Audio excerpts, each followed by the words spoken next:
Okay. Now I will explain another question by, sometimes I don't remember the names, yes, or very long names, I don't remember the Soma. I remember this name because it's very short. The question by Soma. Soma is one of my disciples in Hungary, in Budapest. He asked me about the importance or something like this of sādhanāśakti, or the meaning of sādhanāśakti. What is sādhanāśakti? Sadhana, in general, translated as practice. Yes, it's not practice. Practice is abhyasa. That's why you read my scripture. Yes, how is Parabhairavayoga samstapana prachodhanam. I write all the time abhyasa practices. But sadhana is ending in na. This affix na implies activity. For example, the verb yuj, yes, to unite, yuj. You have the noun yoga, yes, union. And you have another noun, yojana, uniting. Yes, it's an activity, it's something that is uniting, yojana. So this is a difference between yojana and yoga. In the same way, you have sadhana. Sadhana implies a movement, yes, a straight movement to something, yes. So sadhana, for you to understand, is what takes you or carries you straight to the goal. Yes, this is sadhana. So all in all is practices, yes, or something carrying you straight to the goal. And people associate this with practices. I associate this not with practice, I associate this with grace of śivāya. Grace is real sadhana. But it's very complicated for people to understand. So for now, okay, sadhana, yes, is because sadhana masculine, sadhana feminine. So sadhana is practices or something carrying you direct to the goal, straight to the goal. So shakti is power. So the power of sadhana, the power of practices, or the power of being in contact with this grace carrying you direct to the goal. It's a better translation. But okay, imagine that sadhana is practices like most people interpret. Okay, so I said that you are intelligent in a previous video. It's not my saying, yes, Mutaranda said the same, my guru, yes. You are intelligent, you don't need to do sadhana, you don't need to practice anything. You don't need to practice Guru Gita, meditation. You are intelligent, you know that your mind is the power of God, yes. It's a manifestation of the Vishesha Spanda, this particular Spanda, this particular Shakti, yes. But this Vishesha Spanda is firmly rooted in the Samanya Spanda, in the general Spanda, in the macrocosmic power of God, yes. So you realize that the microcosmic Shakti is one with the macrocosmic Shakti. So you have no problem with your mind. You don't need to meditate because your mind is God in that way. It's the power of God in that way. So you don't. What's the point of fighting? If there is no possible fight. But because you don't understand this, you have to meditate, you have to chant, you have to do many things. This is because you are ignorant. That's why you need practice. So, but I explained in that scripture, the Parabhairavayoga samstapana prachodhanam, that practices are only for keeping you busy with something. Because the real work is done by Shiva, by grace, yes, and by the Guru, yes, that is a personification. It's Shiva Murti, the personification of Shiva, not by you.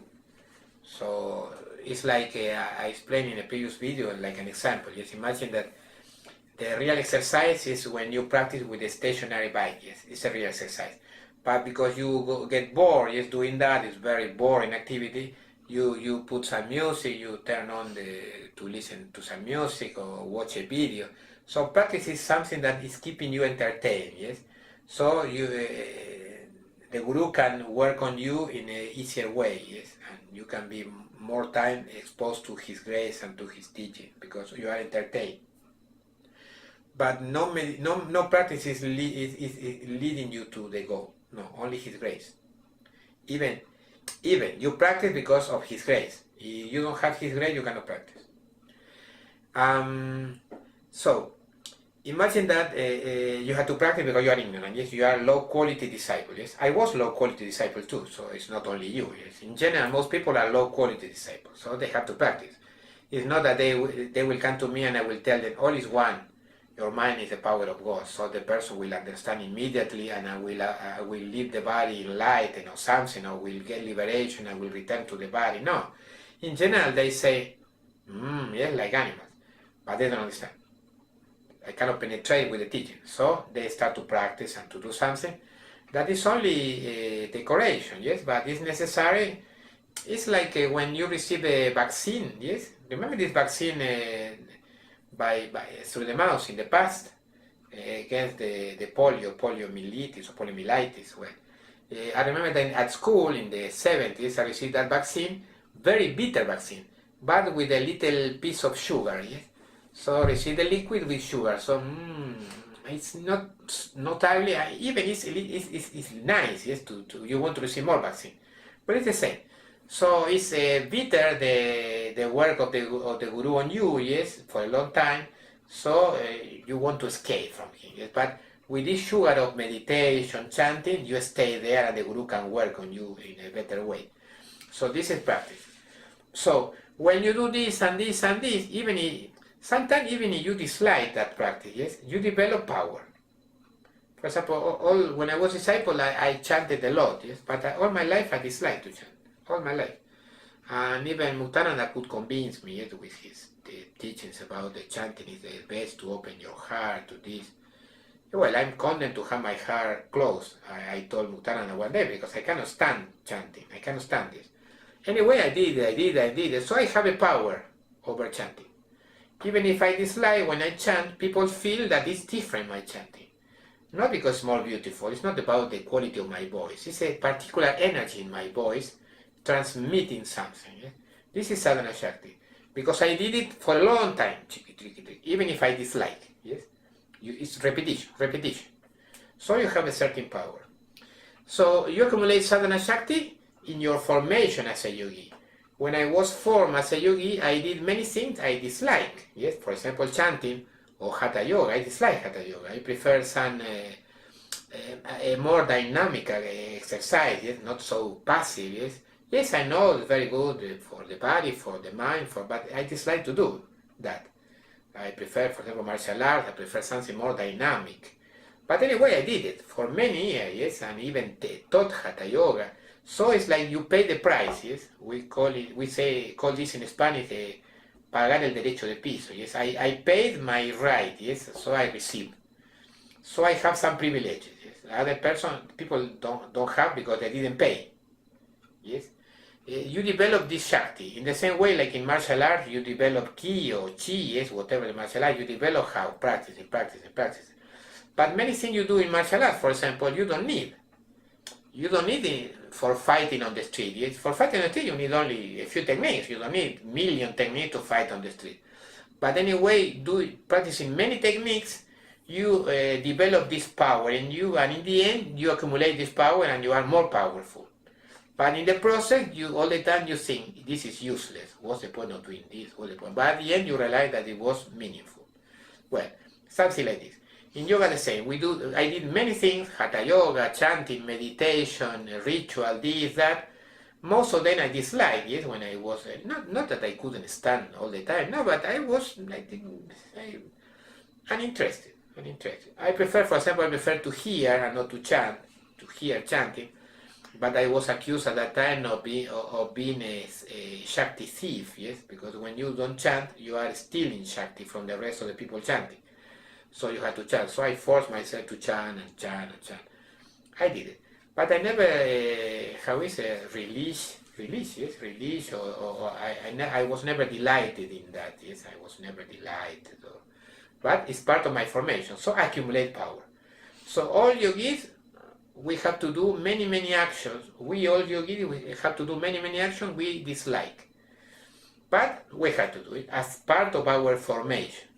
Because it's not possible a yogi who is not able to chant something. Yes? He has to be able to chant something. So what's the importance of this? That you accumulate power. And in the future you will be a teacher, you need this power to teach. Because some disciples will tell you, because not all disciples are like you. Some disciples will not chant. Most of disciples will like chanting, yes? This is my eternal problem, that all the time I'm in the opposite direction, with reference to the rest of the people, all my life like this.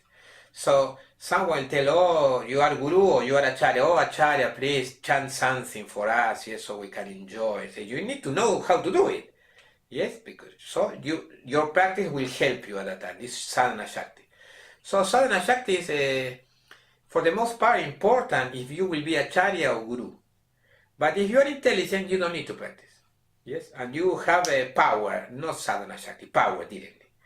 But if you will be, but most people will have to accumulate sādhanāśakti. It's like this because they are not intelligent, so they don't understand the truth from the start. So they accumulate doing repetition, yes, and most of the time not liking these practices or liking half or more or less, depends on the practice. But you do it. For example, when I chanted hymn, yes, long hymns for long, yes, Guru Gita, for example, I dislike that.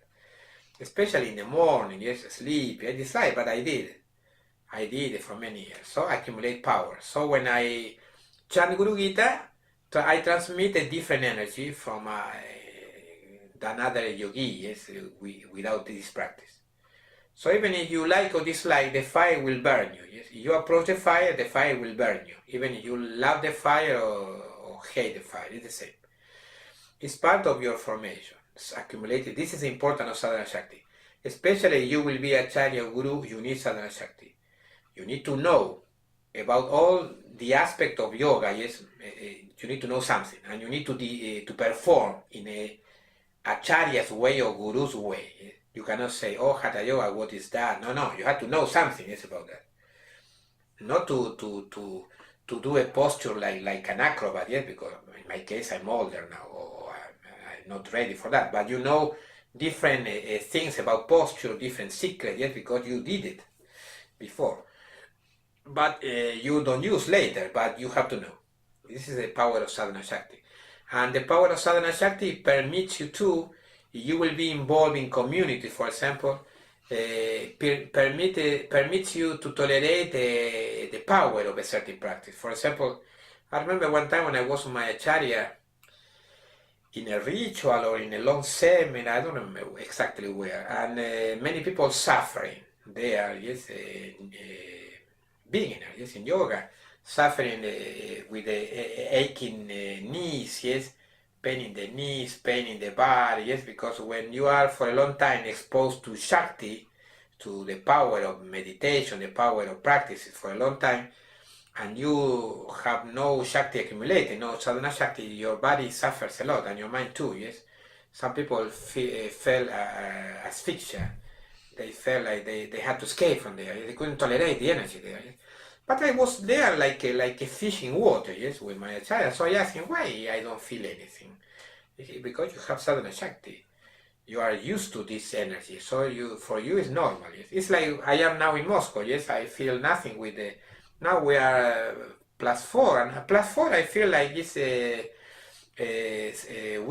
spring in Argentina, yes, like +20, +25. For me, it's very comfortable. +4, I was in the balcony, +4, or I was with the windows open, +4. Because my body is now used to this temperature, this weather.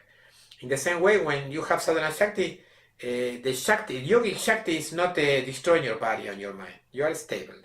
This is the importance of developing sādhanāśakti. You have power to, but this is especially important if you will be acharya or guru. Remember this. If you want liberation fast, no, it's not important. If you are intelligent, you get liberation fast, finish. You get directly power, finish. Even if you don't know all the aspects of yoga, yes, you can explain all the aspects of yoga. It doesn't matter because you won't be guru. You only want liberation fast, finish. But you have to be very intelligent. Most disciples are not like this. Me included, in the past I wasn't so intelligent, so I had to practice and do many things. Okay, for now it's enough.